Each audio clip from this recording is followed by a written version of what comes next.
Hey, what's up, everybody? My name is Onepeg, and in this video, we're going to talk about the Tarkov TV, podcast that they had this afternoon. It was Nikita and Demirka ended up setting up the room to look very, very culty. Honestly, one of the coolest aesthetics of any room, I think, of any developer probably ever. Would make for a hell of a streaming room. Really, really cool. But I'm going to do a summary of everything that they talked about as best as I possibly can. Try to keep this short. It was like an hour and a half, maybe 2 hours. I don't even know. I wasn't even paying attention to the clock. We were playing Star Siege Dead Zone, which is an amazing game, by the way. You guys should check that out. It's got really good bones. Reminds me a lot of old school Halo and a lot of Dark and Darker vibes with guns.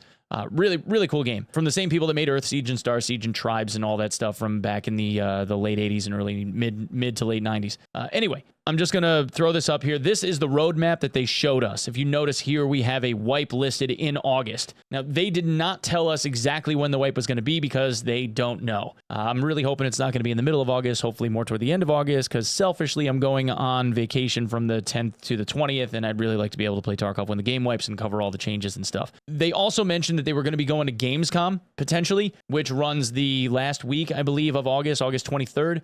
That's held in Germany. Somehow or another, they are going to be able to, hopefully be able to get out of the country in Russia and travel to Germany to be able to participate in Gamescom. They did say that they would have a build of Arena playable at Gamescom. So maybe if you're one of those people that could find your way to Gamescom, that would be really cool and interesting to be able to check that out. Okay, on to what we have here. So they showed a lot of footage for a lot of these. Some of them obviously did not have footage. Like they mentioned the new boss, Kaban, but the new boss has not been shown, model, gray box, nothing. My personal guess is that Kaban is the gray boxed, large, like big scav guy that had the belt fed PKM with the backpack mag, but you know, that's just my guess. Maybe around the car dealership, something like that, because that is supposed to be like scav mecca, but whatever. I almost said I digress, but I was going to save it, and there I just said it anyway. Loadout presets being the first thing that was mentioned on here to be given to us in August.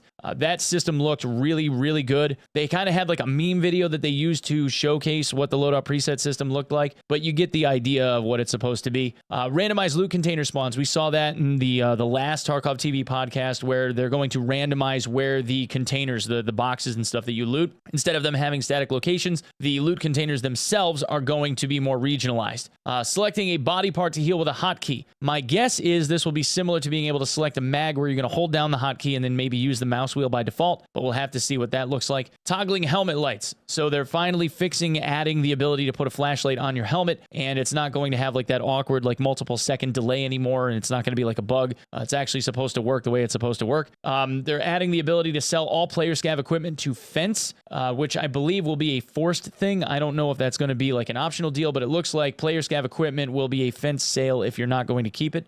The sidearm quick swap ability, they showcased that with a couple of clips side by side that showed like the regular swap to a sidearm versus the ability to do a quick swap, like if you empty out a gun or if the gun jams, which it already kind of does, but in this case it's like to drop the rifle and then quick swap to a pistol. Updated trading UI, that looked really, really, really nice. Something that was a long time coming. Very, very, very nice. Some additional QOL features that they kind of really briefly touched on. The Streets of Tarkov expansion, the second iteration, they showed us some teaser images, but we have no idea exactly what that's going to really entail as of yet. New equipment and armor being added. The PKM, SVT, AVT, AK-12, sawed-off PM, and other weapon mods. So they did a redo of the PM pistol. They remodeled it and readjusted the animations. It looks really, really nice, really clean. The PKM looks very interesting, although a couple of people in chat had a gripe with the PKM getting a jam and then somebody just being able to like wrench that round out by hand instead of pulling out the Gerber and having to pry that thing out, because according to them, there's no way that it would jam that hard and then just be able to take it out by hand. The SVT, AVT looked really good, although there was a lot of weapon climb there. The AK-12 looked okay, but the peep sight, the ring sight on that looked horrendous. Need to swap that out like right away. And then the sawed off, they said it was like Rigi's dad's what do they call it? Rigi's dad's Obrez, which I thought was pretty funny. Weapon stand in the hideout. So they mentioned that the way the weapon stand is going to work is it's going to be like a display wall. You'll be able to put weapons on the weapon stand. The stand itself, the display wall, whatever it is, will be expandable, and it's also going to be outside of your like PMC's inventory. So instead of those weapons taking up inventory space, you'll be able to put them on the wall on display, and it's expandable in space and is a way for you to be able to store additional stuff in your hideout and not take up inventory space, which I thought was nice. A really good quality of life thing, kind of bridging the gap between people that have like a standard account and people that have like an EOD account that get all of that convenience. They also mentioned quest rebalancing. They mentioned something about Lightkeeper, and the end game will end up having like really special rewards if you're able to get up through there, and he's going to have like some special services that he's going to be able to sell you if you want it. Glass shader optimization will be done for the wipe. Light source processing optimization being done for the wipe, which hopefully will end up taking some of that crappy lighting away from interchange and fixing some of that. Technical and functional adjustments and behavior improvements in AI. They also mentioned that we would potentially see vaulting in the map as well, which will be huge. So again, there is a wipe coming for August. The next wipe will be in December, which means that this wipe, by the time that we see it in August, will be like the longest wipe that we have had to date. I believe like we had about 14, 13 days, something left until like the longest wipe duration had been. I have a feeling we're going to hit that mark, which means this will be the longest wipe that we've experienced in the history of Tarkov. But that also means that if there's a December wipe, then the following wipe will be one of the shortest, if not the shortest wipe that we've had ever since the game went into like 0.8, 0.9. There were some that were like super short in the very, very, very early days, but now we have wipes that look like they're typically about 6 months apart. But this one being like 4-ish months is going to be a super, super short time cycle. With that, they're talking about preset magazine ammo loading. So you have presets for loading ammo that you can set right away, a reworking of the recoil, which they did show us a teaser video of, in which, if I may, I'm not all that enthusiastic about. It is better, but I want to qualify this. It is better, what they showed us, but it's not good. Kind of like how when they said the netcode is the best that it's ever been. Remember that like a year and a half, 2 years ago? And I said, well, that doesn't necessarily mean that the netcode is good. What I mean by this being better is that if you look at the clip, it shows that the recoil as they're firing the gun, you can see it climbing up the wall. And this obviously is a work in progress, and they said that they wanted feedback. But if I might give some feedback here, the good parts are that your eye stays in line with the reticle. And that is super important, because one of the biggest issues with firing guns with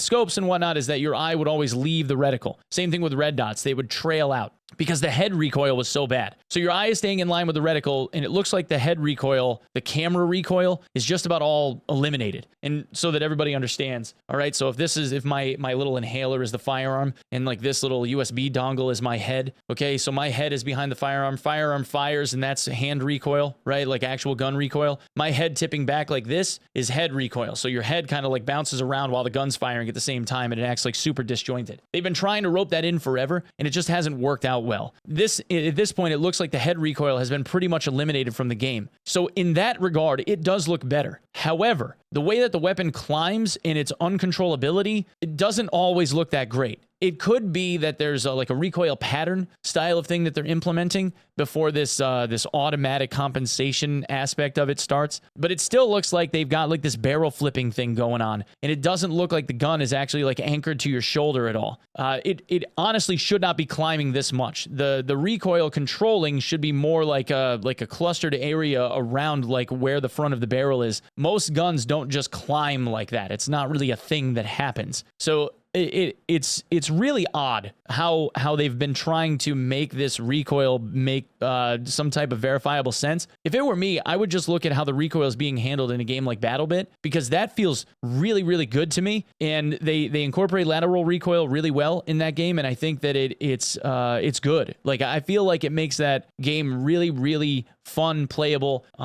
It mechanically feels sound. But if they're trying to go for patterns and whatnot, and people got to memorize patterns, okay, fine, I'm cool with that. But right now, it doesn't look like it's very controllable or like second nature at all. So yeah, I think it needs some work. They need to bring it back to the drawing board. Okay, so again, they mentioned vaulting, but I guess vaulting is going to be in the December wipe. Armor customization, reworked armor hitboxes with hit registration. They showed a teaser video of that as well, where it looks like people are going to be able to shoot around the armor hitboxes if they're super accurate, hit people in like the clavicle, the neck, on the sides, like under the armpits, whatnot. And then depending on how well covered the other body parts are, it will end up eating those rounds more or less, which looks really, really good. And the customization screen looked really good. I was super impressed by the high-res textures that they showed. They also, this is the blind fire animations that they modified. Weapon bipods and mounting weapons is supposed to be in for the December wipe. A BTR added to the streets of Tarkov with the expanded location. A BTR would make sense, the taxi and all that. Lightkeeper services are being added for the December wipe as well. So they teased the Lightkeeper services, but didn't really elaborate on how that's going to work. Then the Streets of Tarkov third iteration for that expansion. So there's supposed to be 4 sections of streets. This would be the third iteration that's going to be added. Again, this is like really fast track for them. If they're doing a third iteration of streets and a complete build of another section of streets inside of 4 months, I think is pretty ambitious for them. Shoulder swapping is huge. The RPD, the Scar GL being added. A SIG Spear is something that they're working on, which is ridiculous. The 9A91 and the VSK94. So I don't know if the SIG Spear is going to be in 308 or if they're going to add 6.5 Creed to the game. If they add 6.5 Creed, that'll be pretty sweet. There's also another new boss that they're going to add after Kaban, and then the addition of achievements. A new location they're talking about that they've been working on, which won't come at all this year, it looks like, and they've got other stuff in line here. Balancing changes to armor damage and movement, leveling skills, weapon mastering, rebalancing again. Sight reticle brightness adjustments is coming, so they're going to allow us the ability to, for instance, with like EOTech hollows, there's like 13, I think, individual like settings for the amount of luminosity, how bright the hollow reticle is. So being able to adjust that on the fly in game, especially if you're going into night maps and whatnot, so you don't have so much light bleed when you're using things like NVGs, that's obviously going to be massive. And then we have various technical and functional adjustments and AI behavior improvements again. So they're obviously still working on it. I look forward to content additions. I question the level of ambition here, especially considering that regarding the roadmap, they don't have a line item here aside from Unity 2021, which, by the way, they talked about. This is Unity 2021 down here. They mentioned Unity 2021 not being ready because they ran into an issue with the engine itself and have worked out that problem with the Unity devs. However, it won't be ready until somewhere between August and December. So we'll have some midway patch where they're going to give us Unity 21 later on down the line. New matchmaking system, various improvements to the launcher backend and anti-cheat, and then client performance optimization. In regard to Arena, sorry, and I'll get back to the old point in a second. In regard to Arena, they said that there might be a playable demo here by the fall or end of fall, in the fall, something like that. We're not exactly sure when that's going to show up, but they're talking about like a beta playable version of Arena at some point in or around the fall. If you make it to Gamescom, obviously you'll be able to play a version of that, but you know, whatever. The one thing that did concern me about this, if you look at it, is nowhere in here do they mention anything specifically having to do with the audio system being relatively complete. So I'm going to guess that this is going to fall in like a QOL feature thing, but I'm not exactly sure like where they're trying to put that in. It makes me concerned a little bit about how the audio is going to track in this, because one of the cardinal things about Tarkov is not like, yeah, gunplay and all that stuff is important, but this, in my opinion, is an audio-driven game. It's all about like audible cues that other players are giving you, especially once you develop like good game sense and understand like what sounds mean where and how and why. That kind of stuff to me is the stuff that matters really the most. Of course, like I'm an audio guy, but that being said, it still to me sounds like it's more of an audio cue game. The more cues and clues that you can get for your opponents, obviously the better. But they never mention anything specifically about audio. It's just people mentioned audio fixes, and he was just like, yes, of course. So, you know, I guess we'll have to see. Anyway, that's kind of like the short run of it. Went a little bit over 10 minutes, and I apologize. That's kind of like the short and long of it. Hopefully you guys enjoyed the video. Thanks so much for coming and checking it out. If you would be so kind as to sub the channel here, I would be forever appreciative. And as always, if you want to come check me out over at twitch.tv/Onepeg, I'm live usually around 6 to 7 a.m. Eastern Standard Time, somewhere around there most days of the week. All right? Thank you so much, everybody. I hope you're having a wonderful day. We'll see you in the next one. Peace.